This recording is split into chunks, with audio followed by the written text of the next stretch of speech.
Absolute Batman #1 was a really nice comic, pretty much the best one so far they've done. Absolute Wonder Woman was unbelievably boring.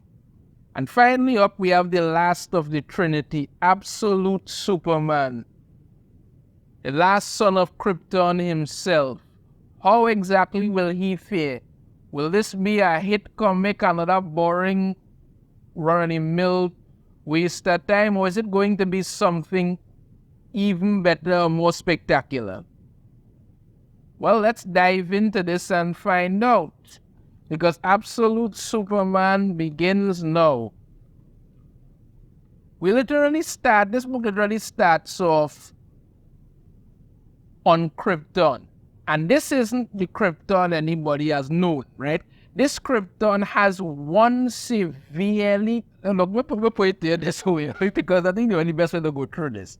This comic has more political and class undertones or overtones than you could even shake a stick at. They pretty much went all in with this. They ain't even pretending anymore. Because Krypton literally has a class system now. Honestly, it's basically ruled by the Science League, who are basically like the ruling class of Krypton. They walk around with these sun emblems on their chests, and this means that, they are the ruling class. They could do so much, the most venerated minds on the planet, and all of this. Right? But that's not where you're going to find Superman's parents, because apparently the lower class are all the ones who have the S symbol on their chest. No longer does that stand for hope and the symbol of the House of El. No, it basically just stands for the lower class of citizens.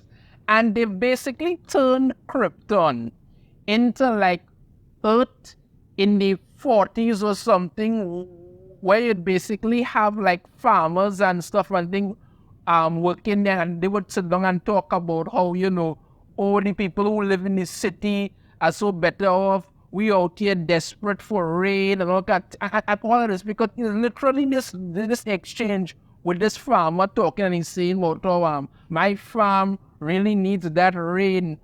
It's like there's something wrong with the dirt. Krypton's always been a tough old ball of sunbeat grit, especially out here. But I swear these days, and they're just going on, you kind of thing. Clerics charged me for an early morning downpour, but I haven't seen so much as a drizzle. And this keeps going on, and I'm sure they got all the rain they need in Candor and Argo today. Yeah, and basically it's Lara who's fixing this farmer's machine, right? Because again, Superman's parents are not among the elite, because they have a heavy class system, and that's what's going on. You understand me? And when you listen to the kind of nonsense that happened, really, really spectacular, because apparently Superman's mother, Lara, was an exemplary student destined for great things, everyone said, until she wrote an essay criticizing Krypton's lack of funding for interstellar exploration. For this, she was labeled unruly and forbidden from ever applying to the Science Academy. She was 9 years old. She wanted to be an astronaut. So apparently, if a 9-year-old writes anything that these people don't like, they basically label her unruly and then send her down to the lower echelons of society. And once you go there, you can't ever come back. That's the way. They're really pushing this class system thing to the extreme, and you could see the undertones of what's going on here. They're trying to talk about how, how society unfair, all that thing. You're literally seeing it as you go along with this. You're literally seeing it as you go along. They even go on to show how people in the like I say, it basically like this. You're walking around with a sun symbol on your chest. you're basically one of the upper echelons, the ruling class, and stuff. Once you have a F on your chest, however, it's basically like a scarlet letter, meaning that you are just of the lower class of society. So they're basically trying to throw in a little bit of racism and socialism and classism and all kind of thing into here as well. That's it. That's what they're basically doing here. It doesn't really work at all. And when you get to Superman's father, Jor-El, he is an engineer in his sunstone mines where they mine sunstone, a lot of stuff on the other, and all of this going on and stuff there. And there is problems on Krypton. There is earthquakes and stuff happening and all of this, right? And stuff. But then you see, here's the thing about it, as they go to say, you get the story of what happened with Jor-El, because once again, another class system thing. My father, Jor-El, was set to graduate the Science Academy with impeccable marks. And the Superman talking about a high-ranking position in the ruling class awaited him. At his graduation ceremony, he gave a speech condemning what he saw as the Science League's environmental recklessness. Their pillaging of Krypton's natural resources was endangering the planet, he warned, and without drastic reforms could someday lead to global catastrophe. My father was laughed out of his graduation, out of his position in the league, out of his life as he knew it. But he was right. So yeah, once again, Jor-El is right about Krypton literally going to be destroyed because of once again, he's the only one who knew what's coming. Clearly set it up. Nobody's going to listen to him because they already set up, like I said, the whole class system thing already been set up, where his mother was 9 years old, wrote an essay that they didn't like, so they basically threw her down to the lower levels. Father was set to be a member of the Science League, wrote a speech they didn't like, they laughed at him, and then they threw him down along with her. That's what they did. That's the whole long and short of it. But again, Krypton is in trouble. There's green gas coming on that melting people and all kind of stuff, so you know what's going on there. Then we get to Earth in Brazil. There's a diamond mine or some kind of mine or something, so, and some workers, they have to go into this mine. Apparently, while they were in the mine, they encountered some asbestos, and there's this company called Lazarus that runs everything, and they tell them that, they have to go back into the mine because they're under contract. They basically tell them that at gunpoint. So they had no choice but to go in there. When they go into the mine, however, they find that all the diamond ore has already been mined. Everything is there ready for them, so they just take it back out. And then you go to see what happened the previous night. One of the workers is talking with a mysterious hooded figure who's there as of, and it's Superman. They're basically trying what they did in Superman Year 1, where Superman is moving around incognito, looking to help people, but it doesn't play off well here, because this time around he does not have Jonathan and Martha Kent. He arrived on Earth when he was older. You understand? He did not arrive on Earth as a baby. He didn't get a little bit that. No, he has been on Earth maybe a few months at best, if anything like that, and he doesn't have complete control over his powers. And basically, he is roaming the planet because he see it injustice and all kind of thing in his mind, so he's going to these different mines and helping out the workers and all of this. Seeing X-ray some guy and that's it, all of this there.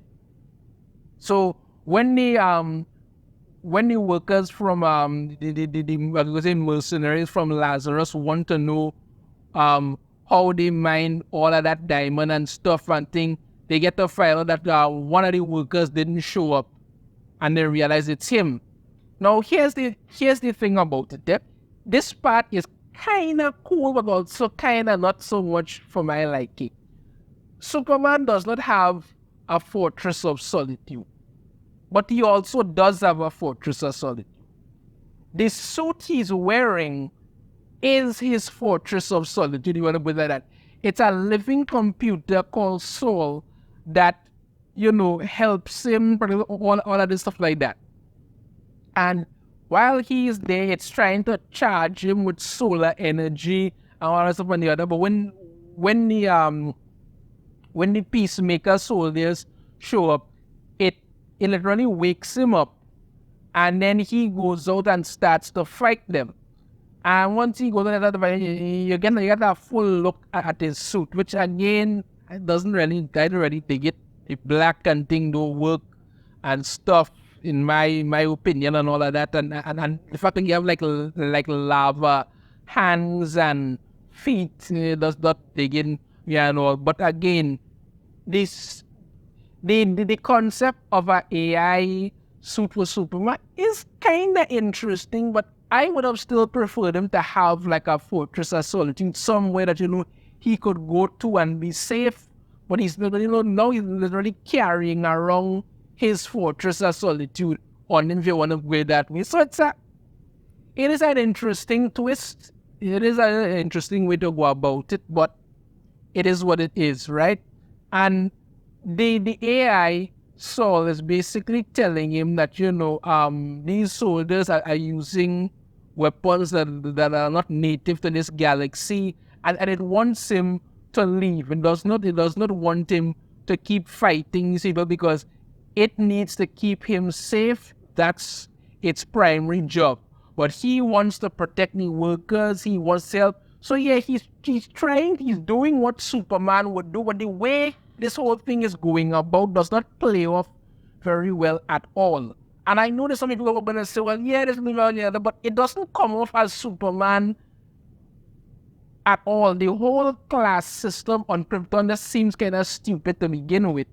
And the way this whole, the way that they're trying to portray this Superman as, he's looking to help the disenfranchised, with the places he's going to, like this diamond mine kind of going on all of this stuff, just doesn't work and bode well for what's going on. I don't have a problem with him going around incognito trying to help people, but it basically just him trying to relive what happened on Krypton and try and fix it there. So that's not really doing much of anything. And even uses this super speed, kind of like an after image there and all of that, and all of this is going on there. So more soldiers show up to fight and stuff and things, and they are trying to check on him to find out what it is going on, and realize that his physical abilities are beyond human level. He's definitely the same subject as the Botswana and the Ravi incident. Like before, there's some kind of interference with the image, and then this female soldier says that it's the suit, it's doing something with like living armor, all this stuff. And then you see Superman activates his heat vision.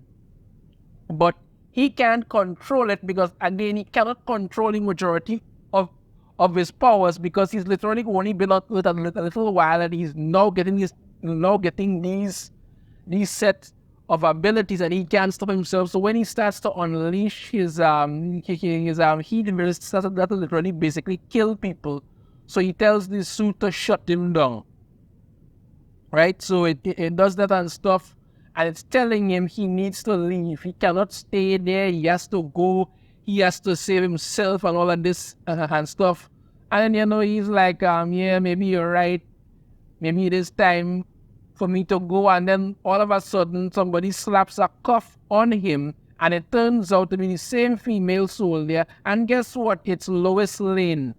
Yes, this version of Lois Lane works for Lazarus, and she has just captured him. She then puts a gun to his head and has all move, and I fry your face, Superman. So yeah, once again, Lois Lane named him Superman like she did before, but in this go around as well.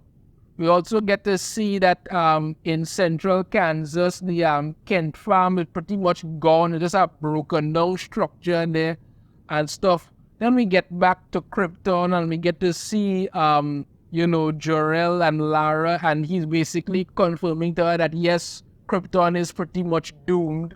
And you get to see Kal-El there, you understand me? But he's older now because, like I said, he spends more time with his family before Krypton gets destroyed and is gone, because he's, like I said, he's only been on Earth a couple of months, so he had to be there, live with his family and everything for quite some time. That's what happened. So overall, a few things in regards to this comic. The art looks a little, I should say the art style looks better than the Wonder Woman comic. That's a plus for it. The story, not so much. The class system and these things on Krypton wasn't working for me at all. They were trying something that wasn't feeling right. This version of Superman, I would strongly say that even those who would be willing to give it a chance are going to come out and say, yeah, this feels kind of off and it does not feel like my Superman at all. And that is a legitimate concern, because Superman is supposed to represent good and hope and kind of things. And when you do these sort of stories without having it, manifest to some kind of goodness, it doesn't come out well in the end at all. The twist of Lois Lane being a soldier, yeah, I mean, I kind of figured they would have gone that route, but overall, the comic was, it wasn't an overall performer in my opinion, but it was okay. My final rating for Absolute Superman #1, I will give this comic a 2.7 out of 5. Was okay, but not really my cup of tea. Let me know your thoughts on this in the comments. Have a different opinion, I'd love to hear it. If you like, make sure to hit that thumbs up. Subscribe if you haven't already. Ring the notification bell to be notified every time I put out a new video. And I shall see you all next time. Take care.